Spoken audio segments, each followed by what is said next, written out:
Hey, thank you very much. This is big stuff. We appreciate you being here. Late last night and early today, at my direction, the United States Armed Forces conducted an extraordinary military operation in the capital of Venezuela. Overwhelming American military power, air, land, and sea, was used to launch a spectacular assault. And it was an assault like people have not seen since World War II. It was a force against a heavily fortified military fortress in the heart of Caracas to bring outlaw dictator Nicolas Maduro to justice. This was one of the most stunning, effective, and powerful displays of American military might and competence in American history. And if you think about it, we've done some other good ones, like the attack on Soleimani, the attack on al-Baghdadi, and the obliteration and decimation of the Iran nuclear sites just recently in an operation known as Midnight Hammer. All perfectly executed and done. No nation in the world could achieve what America achieved yesterday, or frankly in just a short period of time. All Venezuelan military capacities were rendered powerless as the men and women of our military, working with U.S. law enforcement, successfully captured Maduro in the dead of night. It was dark. The lights of Caracas were largely turned off due to a certain expertise that we have. It was dark and it was deadly. But captured along with his wife, Celia Flores, both of whom now face American justice. Maduro and Flores have been indicted in the Southern District of New York, it's Jay Clayton, for their campaign of deadly narco-terrorism against the United States and its citizens. I want to thank the men and women of our military who achieved such an extraordinary success overnight with breathtaking speed, power, precision, and competence. You rarely see anything like it. You've seen some raids in this country that didn't go so well. They were an embarrassment. If you look back to Afghanistan, or if you look back to the Jimmy Carter days, they were different days. We're a respected country again, maybe like never before. These highly trained warriors, operating in collaboration with U.S. law enforcement, caught them in a very ready position. They were waiting for us. They knew we had many ships out in the sea. We were just sort of waiting. They knew we were coming. So they were in what's called a ready position. But they were completely overwhelmed and very quickly incapacitated. If you would have seen what I saw last night, you would have been very impressed. I'm not sure that you'll ever get to see it, but it was an incredible thing to see. Not a single American service member was killed, and not a single piece of American equipment was lost. We had many helicopters, many planes, many people involved in that fight.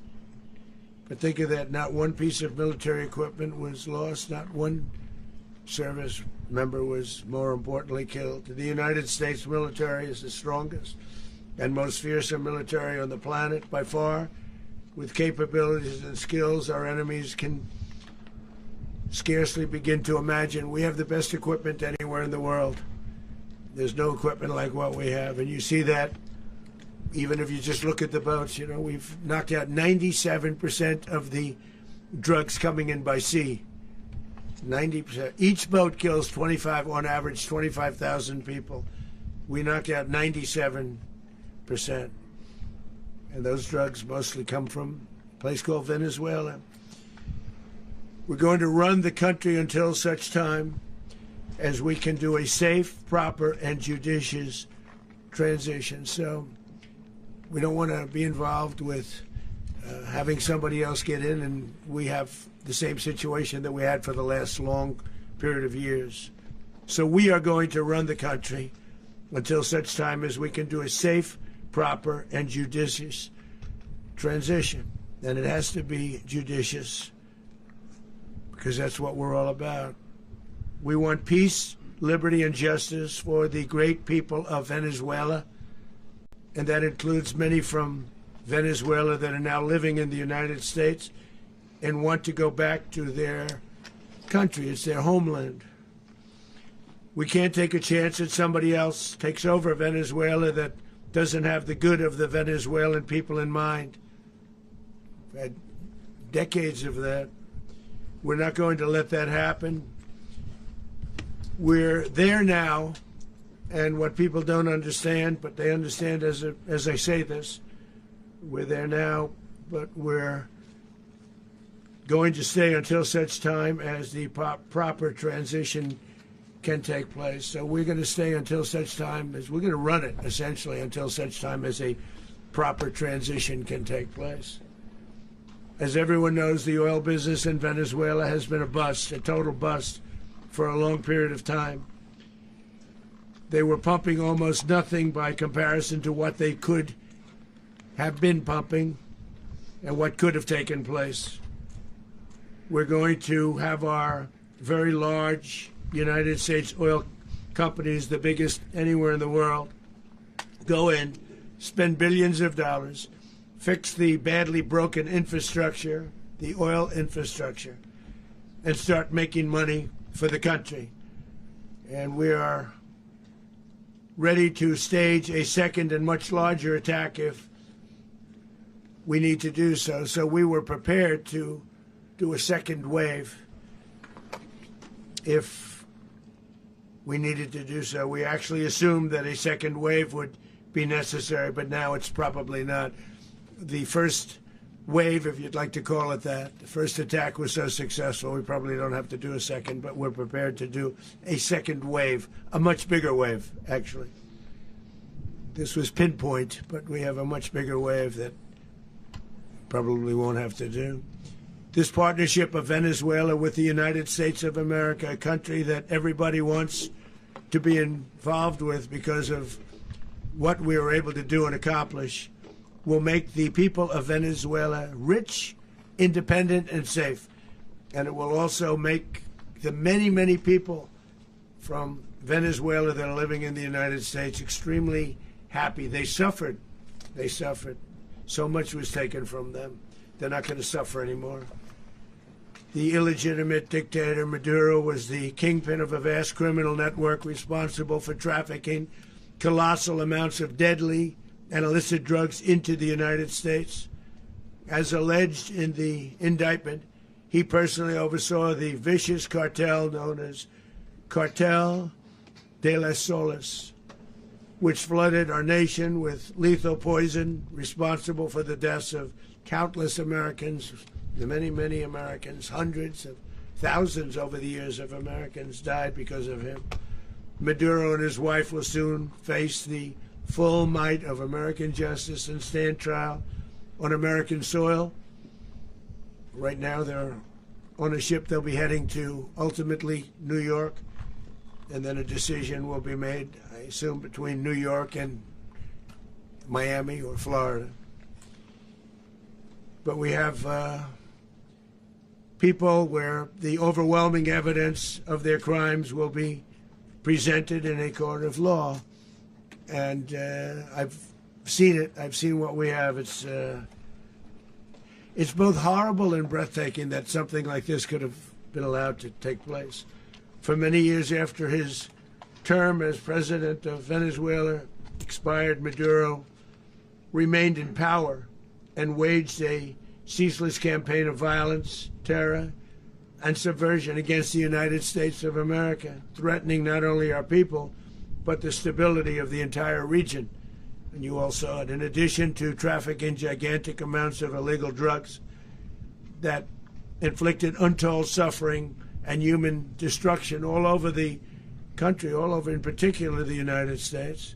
Maduro sent savage and murderous gangs, including the bloodthirsty prison gang, Tren de Aragua, to terrorize American communities nationwide, and he did indeed. They were in Colorado. They took over apartment complexes. They cut the fingers off people if they call police. They were brutal, but they're not so brutal now. And I just have to congratulate our military, Pete, and everybody, and our National Guard, because the job that they've done, whether it's in Washington, D.C., where we have a totally safe city, where it was one of the most unsafe cities anywhere in the world, frankly, and now we have no crime in Washington, D.C. We haven't had a killing. We had the terrorist attack a few weeks ago. A little bit of a different kind of a threat, but we haven't had a killing in a long period of time, 6-7 months. We used to have two, on average, 2 a week in Washington, our capital. We don't have that anymore. The restaurants are opening. Everyone's happy. They're going, they're walking their daughters, they're walking their children, their wives. They walk to restaurants. Restaurants are opening all over Washington, D.C. So I want to thank the National Guard. I want to thank our military. And I want to thank law enforcement. Been amazing. And they should do it with more cities. We're doing it, as you know, and we're doing it in Memphis, Tennessee right now, and crime is down. We've just sort of started a few weeks ago, but crime is down now 77%. And the governor of Louisiana called, great person, and he wanted us to help him, as you know, in a certain very nice part of Louisiana. And we have done that. It was a rough section, and we have crime down. I understand it's down to almost nothing already after 2.5 weeks. New Orleans, it's down to almost nothing, and we've only been there for 2.5 weeks. Can't imagine why governors wouldn't want us to help. We also helped, as you know, in Chicago, and crime went down a little bit there. We did a very small help because we had no working ability with the governor. The governor was a disaster, and the mayor was a disaster, but it knocked down crime. But we're pulling out of there. When they need us, we'll know. You'll know. You'll be writing about it. And likewise, Los Angeles, where we saved Los Angeles early on, where the head of the police department made a statement that if the federal government didn't come in, we would have lost Los Angeles. That's long after the fires. That's when they had the riots in Los Angeles. We did a great job. Got no credit for it whatsoever, but that's okay. It doesn't matter. We don't need the credit. But we'll be pulling out when they need us. They'll call, or we'll go back if we have to. We'll go back. But we did a great job in various cities. But the place that we're very proud of is Washington, D.C., because it's our nation's capital. We took it from being a crime-ridden mess to being one of the safest cities in the country. But the gangs that they sent raped, tortured, and murdered American women and children. They were in all of the cities I mentioned, Tren de Aragua. And they were sent by Maduro to terrorize our people, and now Maduro will never again be able to threaten an American citizen or anybody from Venezuela. There will no longer be threats. For years I've highlighted the stories of those innocent Americans whose lives were so heartlessly robbed by this Venezuelan terrorist organization. Really one of the worst. One of the worst, they say the worst. Americans like 12-year-old Jocelyn Nungari from Houston. Beautiful Jocelyn Nungari, what happened to her?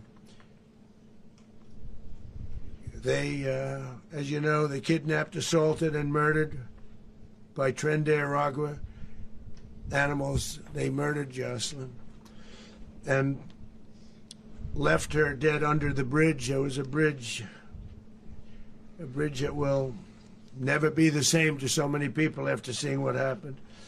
As I've said many times, the Maduro regime emptied out their prisons, sent their worst and most violent monsters into the United States to steal American lives.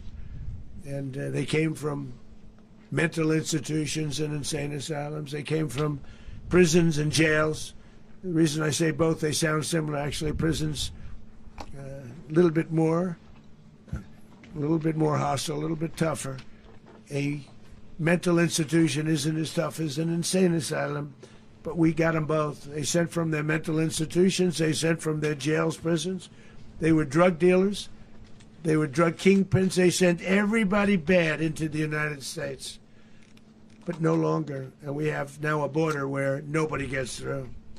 In addition, Venezuela unilaterally seized and sold American oil, American assets, and American platforms, costing us billions and billions of dollars.